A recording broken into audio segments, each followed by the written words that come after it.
Hello there!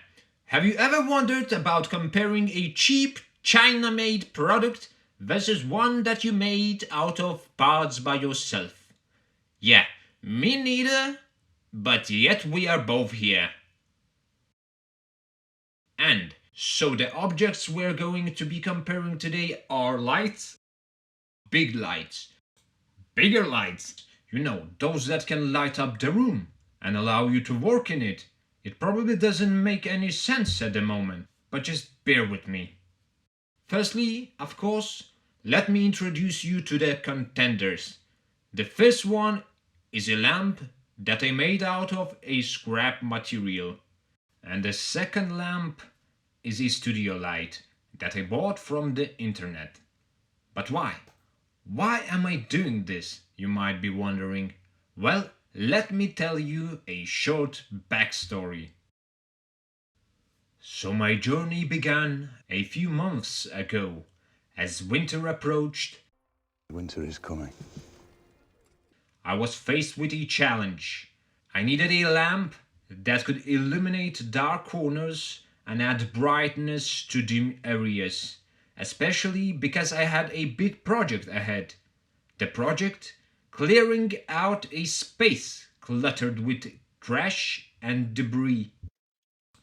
This space isn't just any space. It's where the majority of this video was shot. Faced with the task and the looming winter, I decided it was time to get creative. So, I constructed a lamp from things I had lying around. This lamp wasn't just a stopgap solution, it became a crucial tool for this and many other ongoing projects. However, here's the catch. I primarily use it in environments filled with dust and dirt.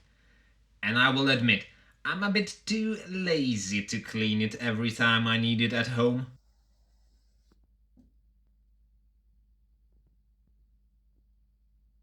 Hence, driven by my laziness and the need for a dedicated light at home, I dived into some research.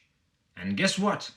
I stumbled upon a few inexpensive studio lights. But wait a minute, I hear you shouting, why didn't you just make another one? Well, you see, I was planning to do exactly that, but unfortunately, I encountered a snag. I only had one stand, which I was already using, and it's a crucial element for this type of a lamp. So I searched for some cheap stands online and found a few. But at the same time, the search results showed me a studio light that caught my eye. I always thought that this type of lamp would cost a fortune, at least 100 euros or something similarly outrageous.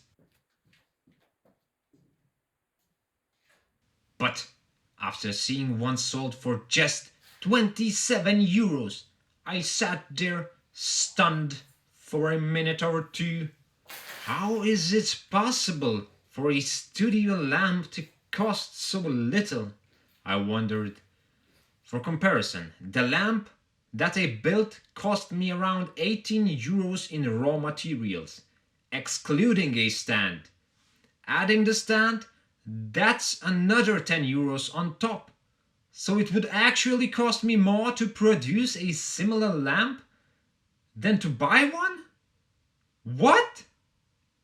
So naturally, I did what every self-respecting, slightly lazy lazy individual would do. I ordered a couple of them, just to test if they were any good. Let the comparison commence. And now, since we have touched on the prices, let's delve a bit deeper into them.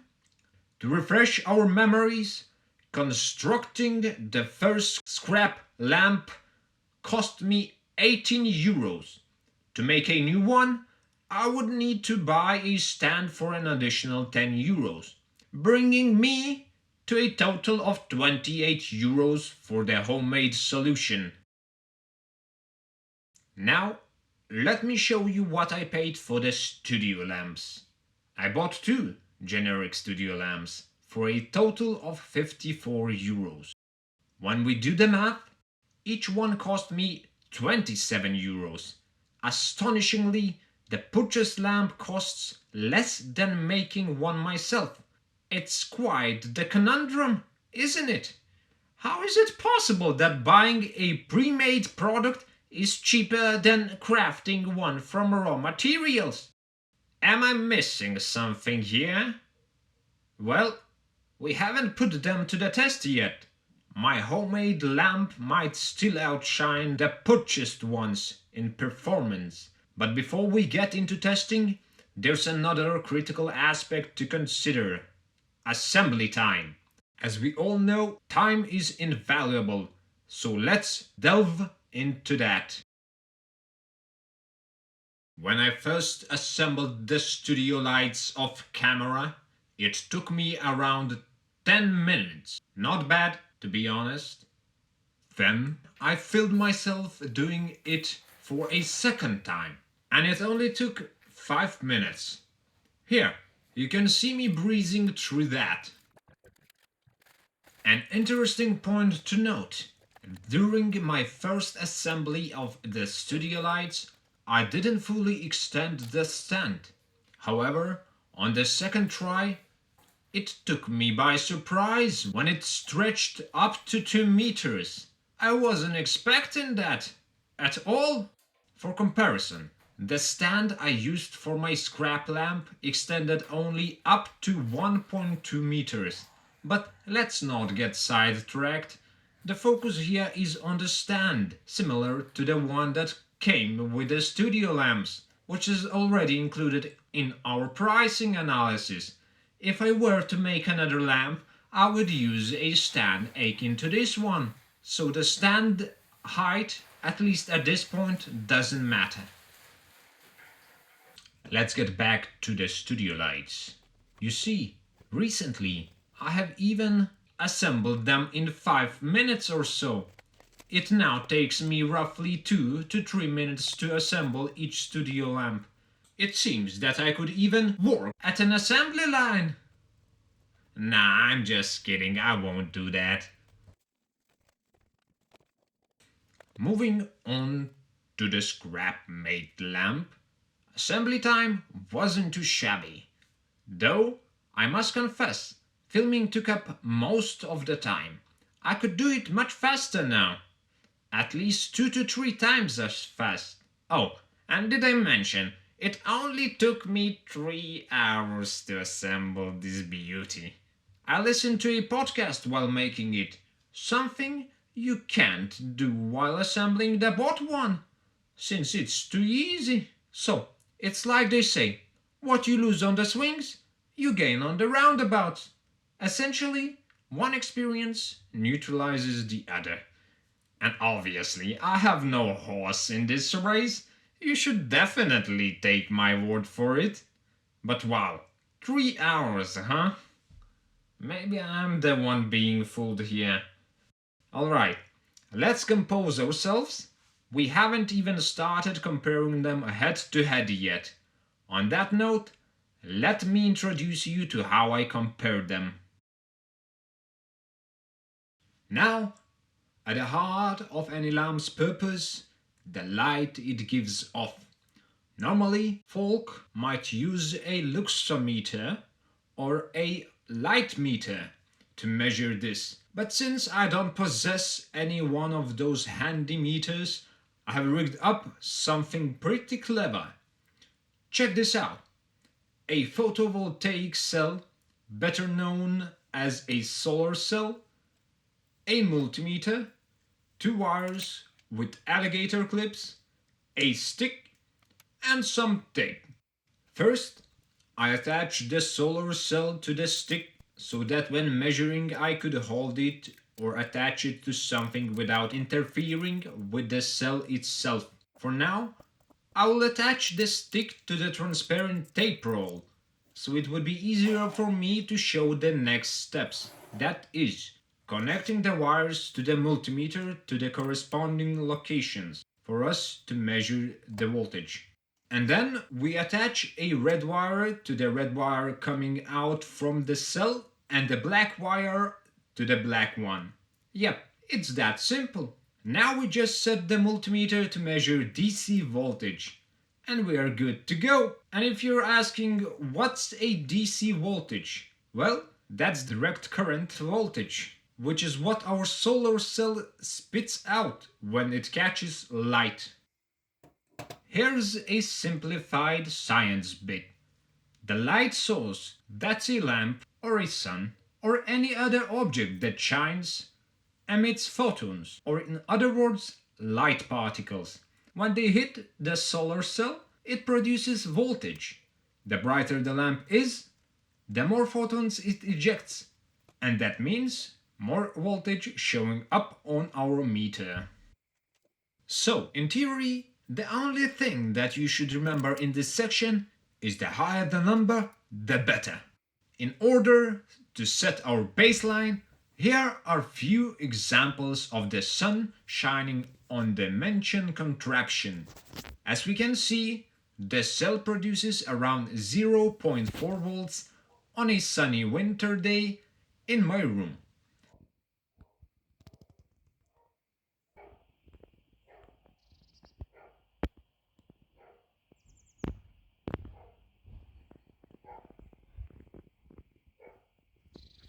And around 1.9 volts outside. Now let me show you a bit worse situation. That is a cloudy winter day. Here you can see that it shows only 0.019 volts in my room and around 1.4 volts outside, which is still a high score, considering that the maximum value this cell can produce is 2 volts. Okay, maybe a little bit more than 2 volts. Here I tried to max it out with my expensive headlamp, concentrated straight onto the cell. Now let me show you how much an average room lighting produces. Here are 5 different rooms with different ceiling lamps producing these results. My room, 0.009 volts. That's bad. Hall, 0.029 volts. Bathroom, 0.025 volts.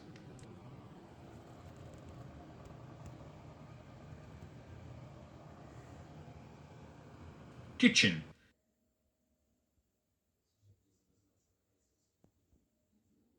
0.022 volts. Garage,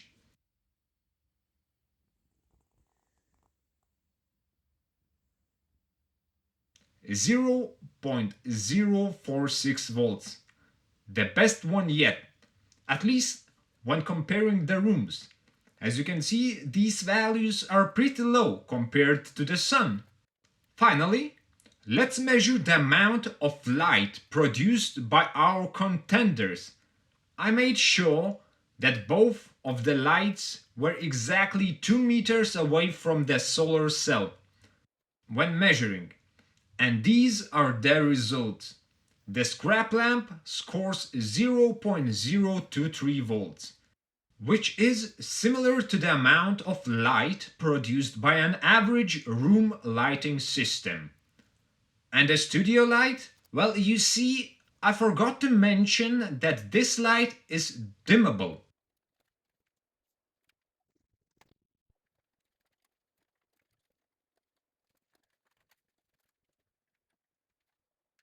So the lowest it can go is 0.004 volts and the highest value is 0.04 volts, which shows that it's twice as bright as my homemade lamp. Damn you, China! I meant, how are you making this possible? Holy cow! But this fight is still not over. You see, we still need to measure how much power each lamp consumes. The studio lamp might be brighter, but let's see if it's more efficient than the one I made. So, the wattage. What is wattage, you ask me? Well, it's a voltage multiplied by current. Ah, I won't go into there because I'm guessing that you probably don't care. Basically, wattage is a power consumption, and in this section you have to remember the lower the number, the better. We start with my custom made beauty because it only has one mode, and because of that, it only consumes a static amount of electricity. That is 34.6 watts. Now, let's measure the wattage consumed by the studio light. And as we can see, it consumes 72 watts, which is almost double the amount my lamp consumes. And it seems like an easy win. But unfortunately, it's not that simple. You see, the studio lamp consumes 72 watts at peak output of 0.04 volts, which is our brightness index in this video. And my lamp consumes 34.6 watts at 0.023 volts. Long story short, we have to dim the studio light down to the scrap lamp's light emission of 0.023 volts. And when we do that, we can see that the studio light consumes around 36 watts. But you see, the studio light can go even dimmer, and at the lowest setting, it only consumes 7 watts, which is great. But enough of that. I give a win for my lamp because it's more efficient, even though the difference is negligible. Facts are facts. And now that we have our main numbers, let's take a look at some extra features. So, besides producing the light, the lamps have some extra other features that are worth discussing. I will begin with the scrap lamp because, unfortunately, it's gonna be a quick one. It has a switch, which can be used to turn on and turn off the light. Yep, that's pretty much it.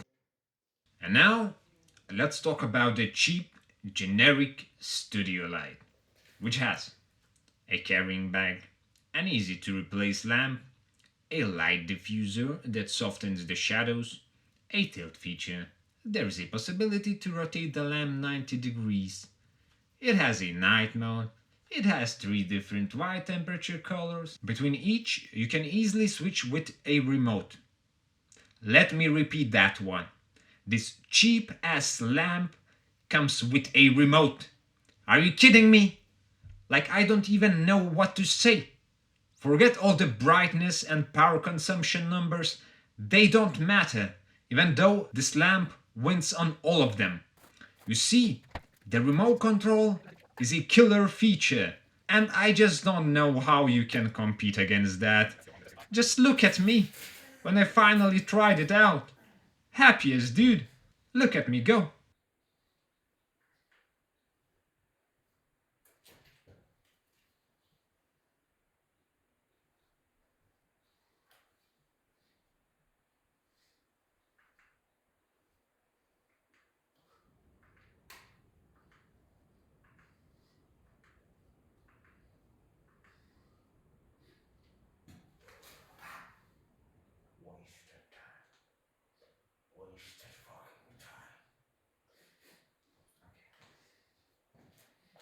Oh, and one more thing.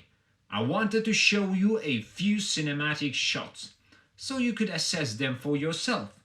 Both of the lamps work perfectly well, but yet again, the studio lamp overshadows my scrap lamp with the remote control feature.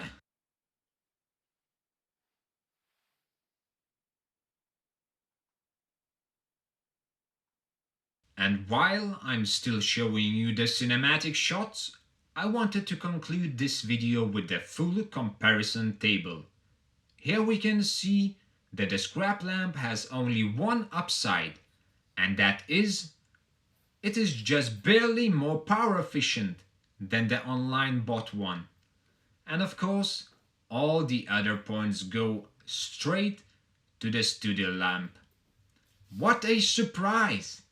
I would have never thought that this would be possible. Like, imagine going to the store locally, buying parts, then using some scrap parts that you have and making a thing out of them. That is way worse than the object that you can purchase from China. Like, you need to take into consideration the price of the parts, the assembly of those parts, and the shipping, and still they manage to produce it for less money.